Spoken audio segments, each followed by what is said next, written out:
nós falamos então do sentido da morte de nosso Senhor Jesus Cristo. Não havia um homem capaz de salvar a humanidade, ou seja, não havia um homem capaz de apresentar a justiça de Deus, o resgate necessário para o perdão dos nossos pecados. Eu já expliquei que o pecado, ele fere a majestade infinita de Deus. Então, esse resgate tinha que ser um resgate de valor infinito, porque não foi um pecado simplesmente contra um homem, mas é um pecado contra Deus. Então, como não havia na terra um homem capaz de, mesmo com a sua vida, pagar esse resgate à justiça de Deus, não a Deus em si, não é Deus que cobra por orgulho ou por vaidade esse resgate, não, mas é a justiça. Deus criou o mundo em cima da justiça, do direito, da lei, da ordem. Quem viola a lei, quem viola a ordem, quem viola a justiça, precisa reparar isto. Não é assim que acontece também entre nós? Portanto, também no plano de Deus, em todo o plano de justiça, acontece assim. Muitas pessoas pensam erradamente que Deus quis cobrar em Jesus, na morte do seu filho, uma coisa assim absurda, uma coisa de um pai carrasco que leva o filho ao sacrifício. Não, não foi isso de forma alguma. Significa que Deus ama realmente os homens, leva a sério os homens. E quando os homens se perderam, Deus foi capaz de entregar o seu Filho único, como o próprio Jesus diz, para que todo aquele que nele crê não pereça, não vá para o inferno, mas tenha a sua vida eterna. Bem, e o catecismo continua ensinando para nós que depois de tudo isso, Jesus foi sepultado. Pela graça de Deus, diz a carta aos Hebreus, capítulo 2, versículo 9, ele provou a morte em favor de todos os homens. E no seu projeto de salvação da humanidade, Deus então dispôs que seu Filho não somente morresse por nossos pecados, mas também que ele provasse a morte. Isto é, ele conhecesse o estado de morte, o estado de separação entre a sua alma e o seu corpo durante o tempo compreendido entre o momento em que ele morreu na cruz e o momento em que ele ressuscitou. Jesus tem um corpo humano, uma alma humana. Então, o que foi a morte de Jesus? Foi a separação do corpo e da alma de Cristo, como acontece também na morte de um homem. É a separação da morte de Cristo. Então, é esse estado do Cristo morto que nós celebramos naquele sábado santo, em que o Senhor foi depositado no túmulo e que manifesta o grande sábado de Deus, o descanso de Deus. Bem, então Cristo permaneceu na sepultura durante 3 dias, sexta, sábado e domingo. Por que os judeus falam 3 dias? Porque os judeus contavam uma parte do dia como se já fosse um dia inteiro. Cristo morreu na sexta-feira, foi sepultado na sexta, ficou o sábado no sepulcro e ressuscitou na madrugada do domingo. Então, eles contam, no seu modo de contar o tempo, né? Eles contam 3 dias. E o Apocalipse diz, né? Estive morto, mas eis que estou vivo pelos séculos dos séculos. Então, Cristo foi colocado nesse sepulcro, o príncipe da vida, que o mataram, como diz São Pedro, mas ele depois vai ressuscitar. E nós sabemos que a Escritura já dizia, não deixarás teu santo ver a corrupção. O corpo de Cristo não experimentou a corrupção. A morte de Cristo foi uma morte verdadeira, enquanto ela colocou fim na sua existência humana. Mas, devido à união que a pessoa do Filho, o Verbo, ele mantém com o seu corpo, né? Não acontece simplesmente com o cadáver de Cristo, como acontece com um cadáver de um homem qualquer. Porque, como está escrito, não era possível que a morte o retivesse em seu poder. Porque a virtude divina preservou o corpo de Cristo da corrupção. Quer dizer, o corpo de Cristo foi sepultado, mas ele continuou unido ao Verbo, que não morre. E por isso o Verbo conservou o corpo de Cristo intacto até a sua ressurreição. Né? Lá, os Atos dos Apóstolos diz, né, São Pedro repete, minha carne repousará na esperança, porque não abandonarás minha alma no Hades, nem permitirás que teu santo veja a corrupção. Por isso, a ressurreição de Jesus no terceiro dia foi a prova, né, de que tudo o que foi dito na Escritura sobre ele se cumpriu.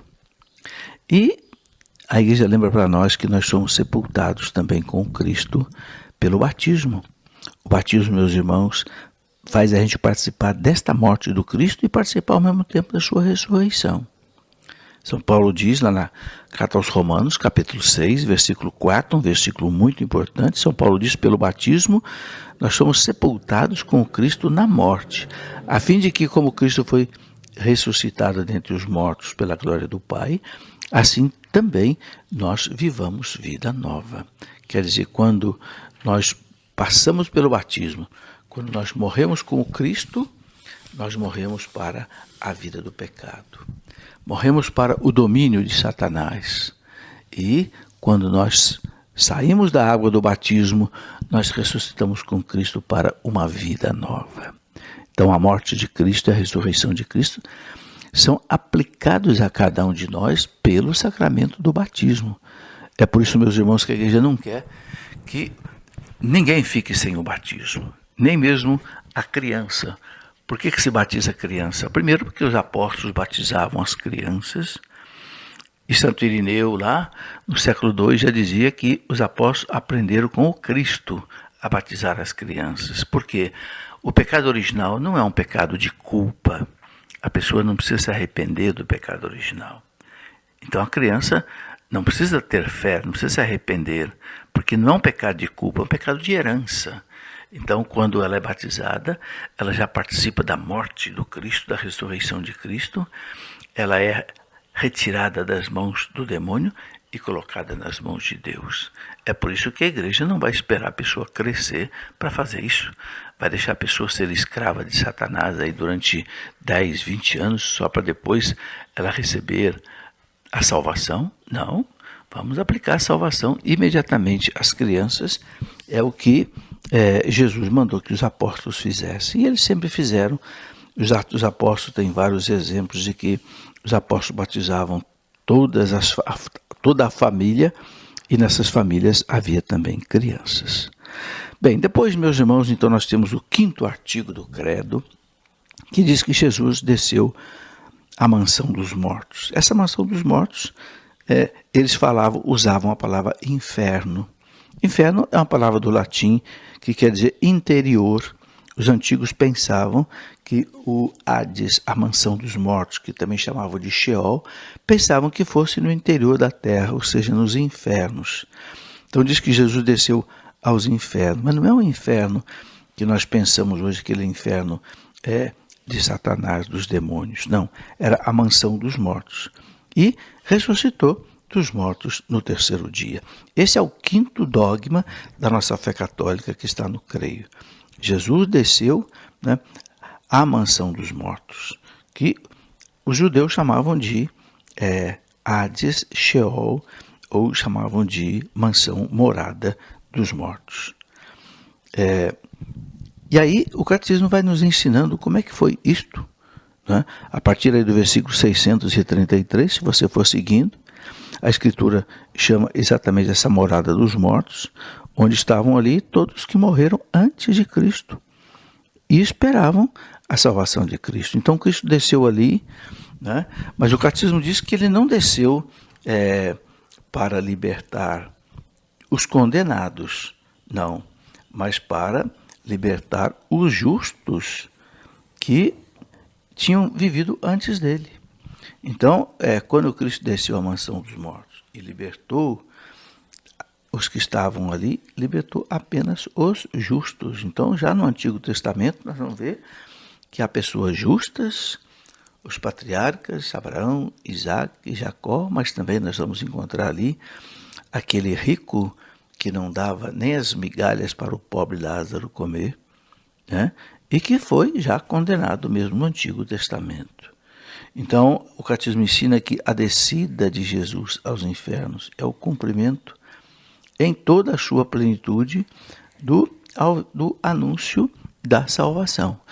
Cristo vai salvar também aqueles que viveram antes dele e vai salvar também aqueles que viveram depois dele. Então, é como que a última fase da missão messiânica de Jesus, assim condensada no tempo. Porque para Deus nós sabemos que não existe o tempo é uma limitação nossa. Então Cristo desceu ao que eles pensavam ser no seio da terra, né, ali na mansão dos mortos, a fim de que os mortos, né, diz o São João, a fim de que os mortos ouçam a voz do Filho de Deus e os que ouvirem vivam. A gente encontra isso lá em João 5:25. O príncipe da vida destruiu pela morte o dominador da morte, isto é, o diabo, e libertou os que passaram toda a vida em estado de servidão pelo temor da morte. Isso você encontra na carta aos Hebreus. É muito bonita essa citação. O príncipe da vida destruiu pelo poder, pela sua morte, o dominador da morte, isto é, o demônio, que aprisionava todos os homens. E Cristo, então, levou consigo aqueles que tinham vivido de maneira justa. É isso que a igreja nos ensina a respeito da descida à mansão dos mortos. E Jesus ressuscitou. Como estava previsto, ele ressuscitou. A ressurreição de Jesus é a verdade mais importante da nossa fé. Crida e vivida como verdade central pela primeira comunidade cristã e transmitida pela tradição da igreja como algo fundamental.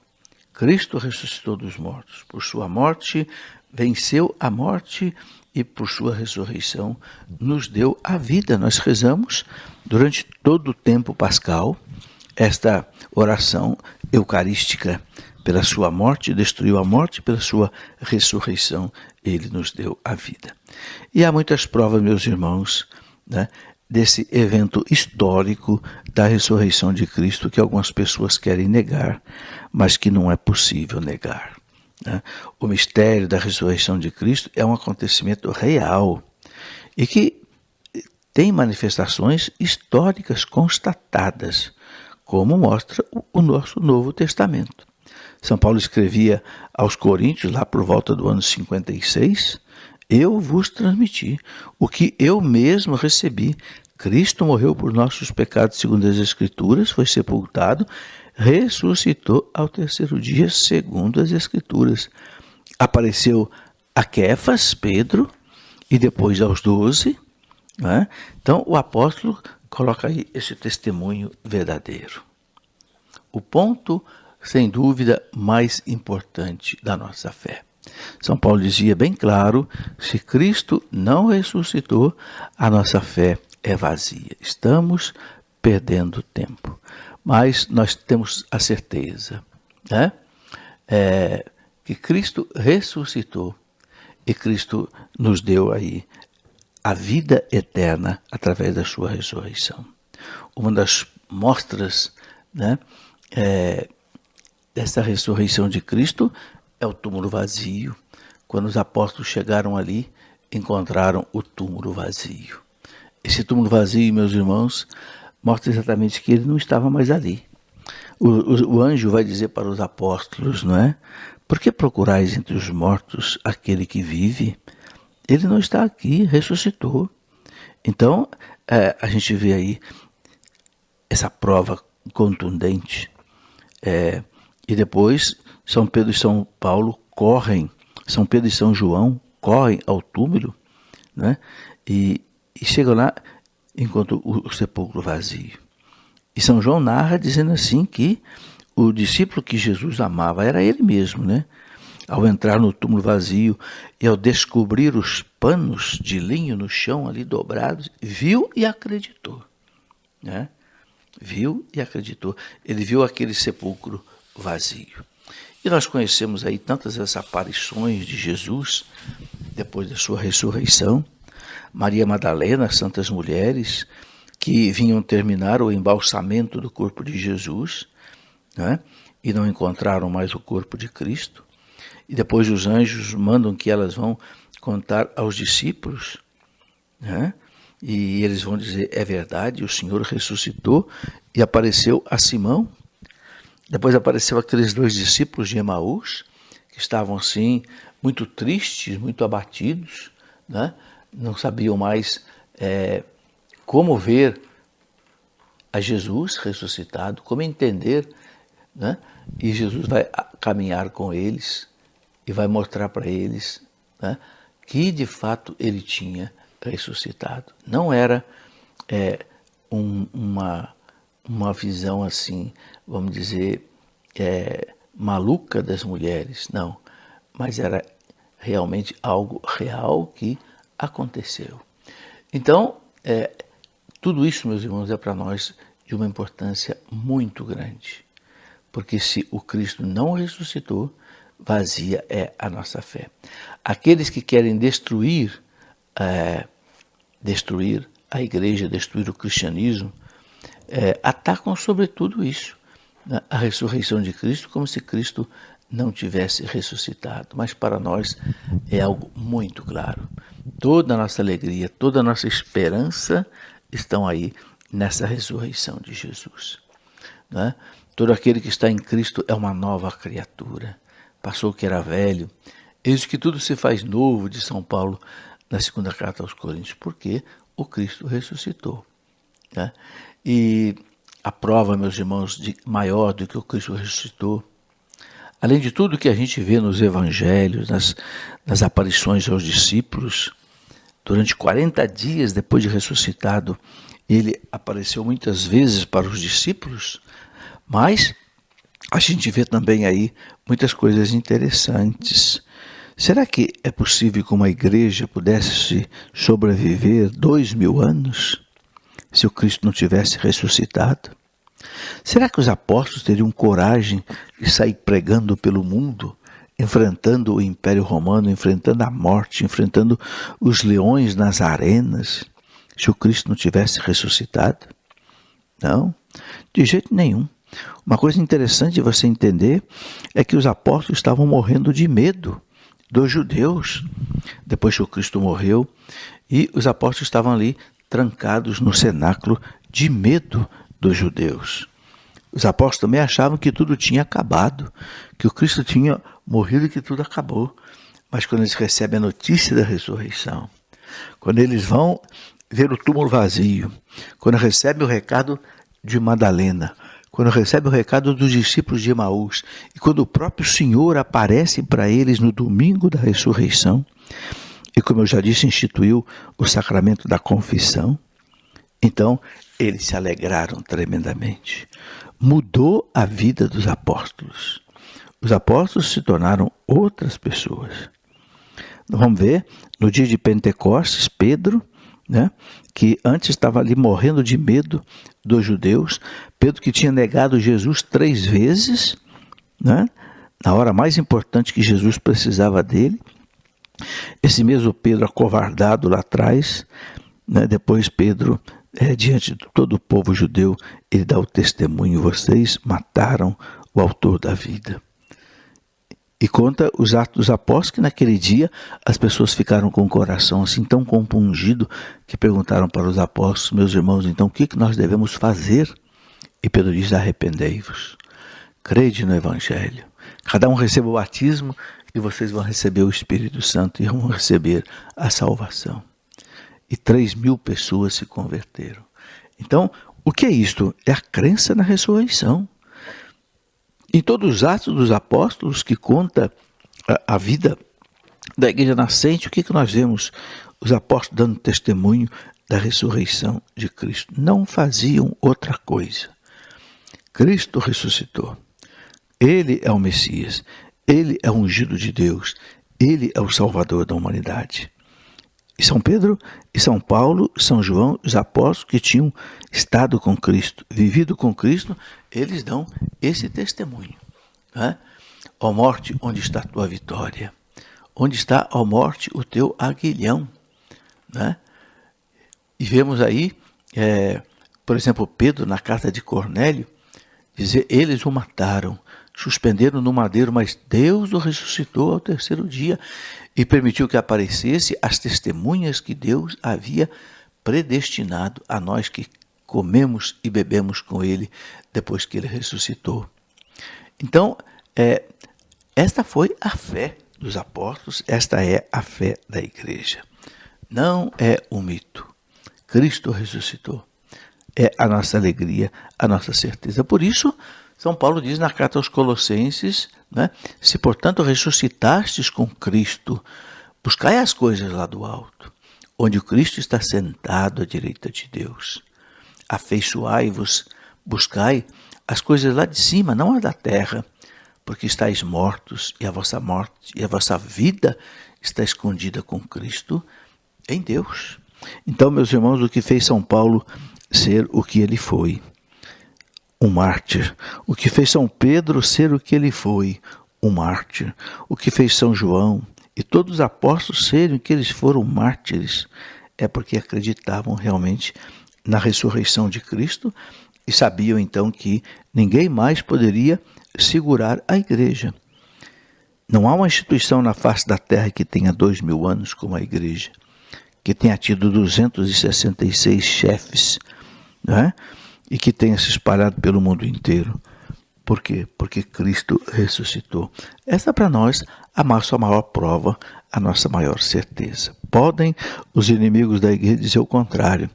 Podem querer negar tudo isso, mas a nossa fé testemunha para nós de maneira muito clara. Cristo ressuscitou de verdade. Aleluia. Fique com Deus.